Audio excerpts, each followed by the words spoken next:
Hello everyone, my name is Vaibhav. I've been a part of the gaming industry for more than 15 years now, but something happened this week that has never occurred in all these years. This video is about that very decision that Indian government has taken. So keep watching because if you are or aspire to be a part of the Indian gaming industry, it is essential for you to watch this video.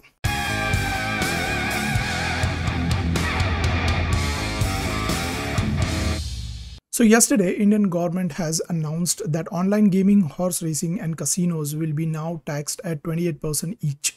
Online gaming, horse racing and casinos will be taxed. They will be taxed at 28%. Before we talk about how this is going to impact the Indian gaming industry, let's talk about and understand a few things better. From the last recorded numbers, Indian gaming industry is at $2.2 billion and set to grow above 8.5 billion by 2027. Even though the industry is growing at this rapid pace, we all need to agree that more than 70% of this revenue comes from fantasy and real money games. But we also need to understand that these are not the only kind of games made in India.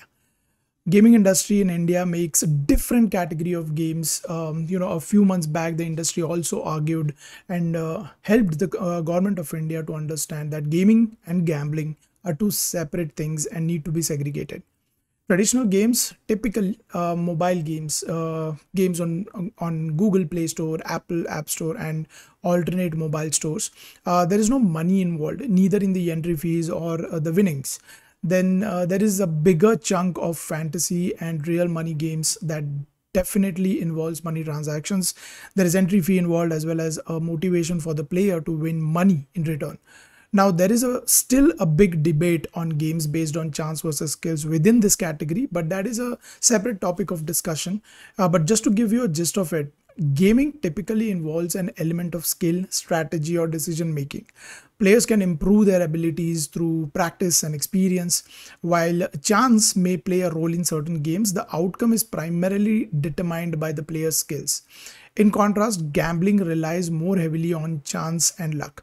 The outcomes of gambling activities such as card games, slot machines, predominantly determined by random or unpredictable factors. At this point in India, this category of games themselves are trying to prove whether they fall under skill-based games or luck-based.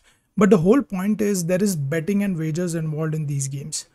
Hence, the government of India has directly imposed a GST of 28% on online gaming.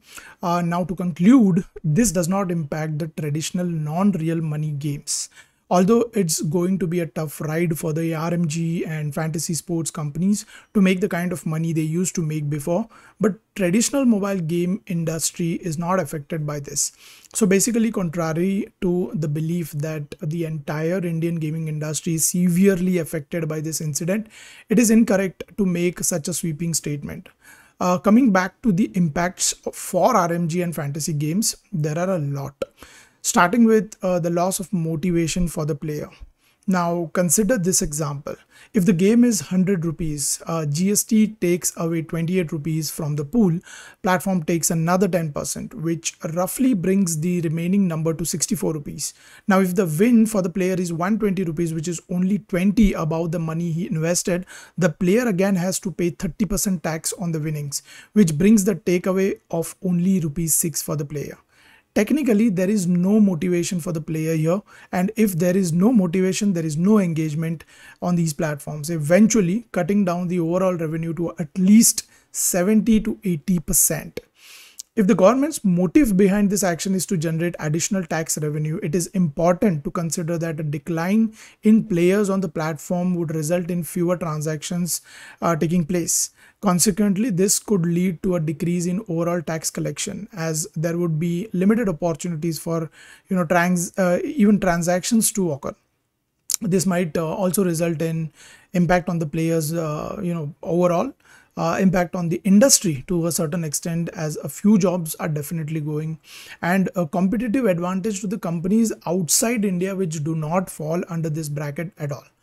Finally, I just want to mention here that this might be an iterative process, as we already know a lot of companies in online gaming have already started discussing counteractions for this by speaking to government directly, and we are sure there might be a better solution for everyone here.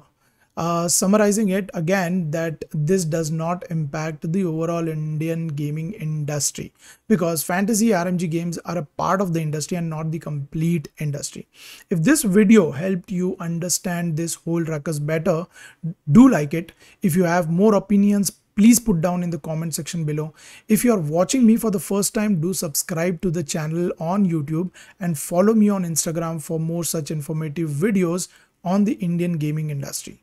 My name is Vaibhav. I'll see you in the next video. Till then, bye bye.